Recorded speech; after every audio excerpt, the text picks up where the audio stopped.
what you say, that you only meant well, well of course you did, what you say, that it's all for the best, of course it is. This is the deadest I ever seen.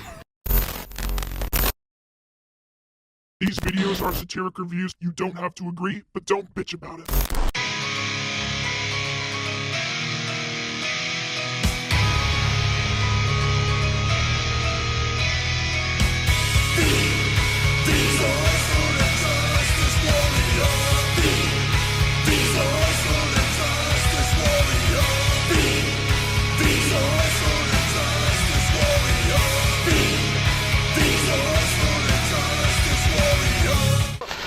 I hate this channel. Hey there, I'm Social Injustice Warrior V Infuso, and this is the best there ever was, the best there ever is, and the best there ever will be, or so he says.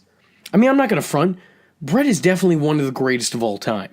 Of course, now he might be better known for being a bitter old fuck, and I may have my own hangups about the guy because he flipped me the middle finger at a sign-in when I was only 7.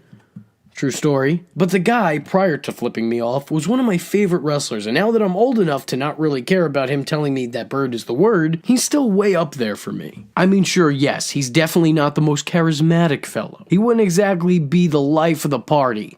As a matter of fact, I'm pretty sure he's the guy who stays in the corner of the room nursing a beer while telling everyone how much the party sucks, or is complaining that the music is too loud. Wait a second. Come to think of it, that sounds a lot like me.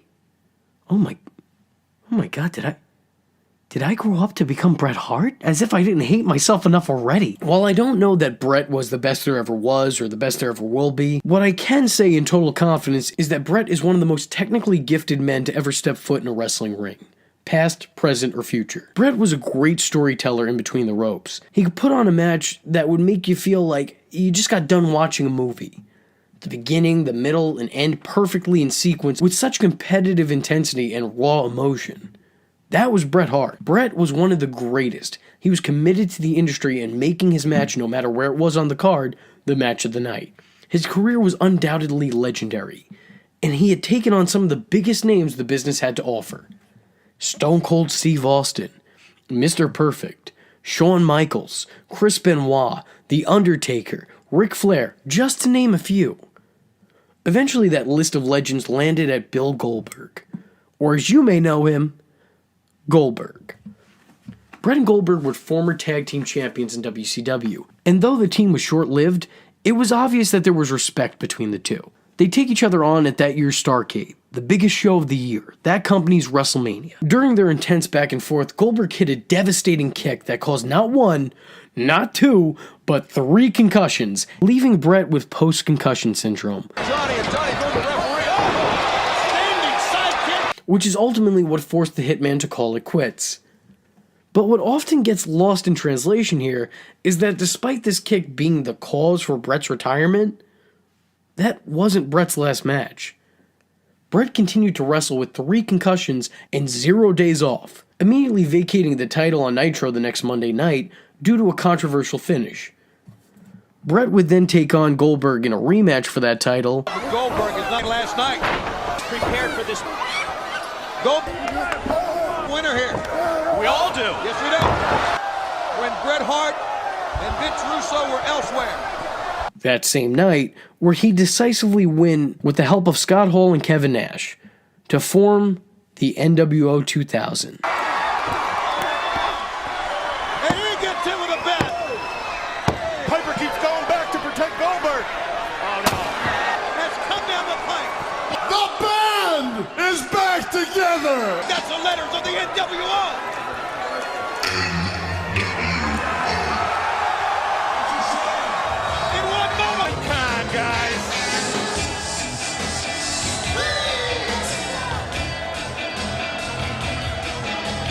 He'd follow that victory up with a loss to Chris Benoit the next night due to disqualification. And I don't know if you know this, but Bret Hart and Chris Benoit, 2 very intense men.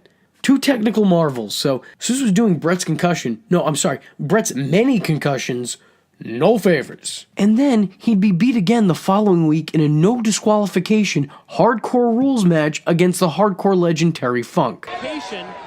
Rule that Terry Funk put in that world's and Terry to the midsection, and that one Thursday Thunder. And here, this is right in front of the WCW. I'm sure as one, they are all thankful. Greats. And Terry. Well, those youngsters are getting out of this all about knife edge. Now Terry Funk with Bret Hart, and he's just dumping him. A hardcore match. You put a man who, once again, not one, not two, 3 concussions in a hardcore match against Terry Funk. Now, I know back then we didn't know what we know now about concussions, but can someone tell me what we did know about concussions back then? I mean, look at this man continuing to inflict head trauma on himself. This is painful to watch. I mean, I'm checking myself for concussions right now. I'm feeling a little hazy. I mean, just imagine how he felt. Bret in his last match would face Kevin Nash, and by this point, it's more than clear he was on his way out. Going at it. Yes, sir. And now the big man's got Bret Hart up. Oh! Head first. Turnbuckle pan. Upper left. Down gun. He doesn't quite move the way that he once did. He seems so ridiculously off. How could anyone see his work rate diminish so rapidly and still think it's okay to put him in these high-profile matches? That's insane. And the end of the match doesn't help either. Jesus Christ. They're concussions, not Pokemon. I don't think you're supposed to collect that many. The following week, Bret would vacate his championship and officially retire from pro wrestling. And dear God, is it unpleasant to look back at all the torture this man put himself through. All in the name of entertainment and collecting a paycheck. Continuing to wrestle when he obviously knew something wasn't right. It's pretty sad to watch. Bret and kayfabe would of course take his revenge on Goldberg a mere 9 months later. Bret Hart. Nobody hates this guy more than I do. You remember Montreal? Remember Survivor Series? You think I'll forget, huh? Why the hell? To Mr. Russo! Oh, he's got a shovel. Hey, no! Yeah! Save the man's life! You like their careers, Bill? So do I! Later. I do have some remorse. I do feel for you, Bret. Sometimes, I even wish that it was me. I wake up every day and I wish it was you too. You ended the greatest history wrestler in the career, everything. You ended it because you felt like ending it. When I was growing up and I was watching professional wrestling, there were a couple people I looked up to. You were one of them. Let me get out of here before I do something that I'm going to regret again. Go ahead, kid. You never had it in the first place, and you never will. You touch me, you lay one finger on me, I'll sue you for everything you got. Sue this! Oh, wait a minute. Yeah. What? What did he go? This guy's so stupid, he fell right into the trap. Come on, Bill, show us how much you care. Show us how much you care, Bill. Look at the intensity.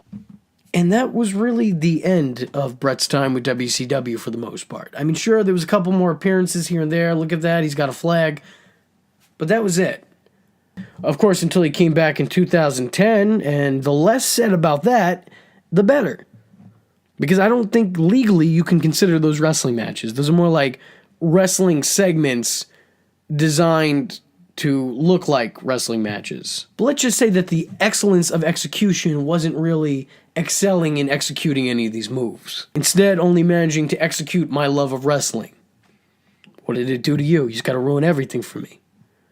It's like all these years later, you just sticking your middle finger back up in my face again. I'm not gonna forget that. I'm not gonna forget that.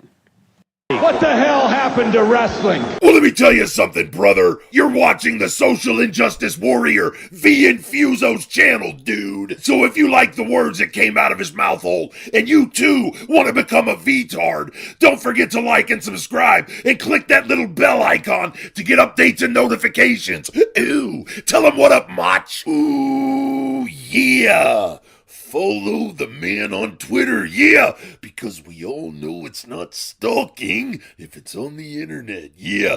Join the madness by joining the Discord, and if you have a moment of time and a free $1 to spare, head over to the SIJW's Patreon, dig it, where you can request videos, get exclusive videos and early access to content. Yeah. Or go down to PayPal where you can buy the shirts, brother. But most importantly, just remember, if you're not tuning in, then you're missing out.